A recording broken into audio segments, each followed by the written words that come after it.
Hey everyone and welcome back to our channel. So in today's video, I'll show you how you can cancel your Suno AI subscription. So let's get started without any further ado.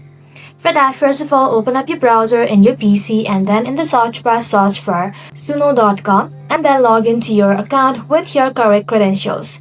So once you're logged in, you want to go ahead and simply look at the menu on your left hand side and then click on upgrade.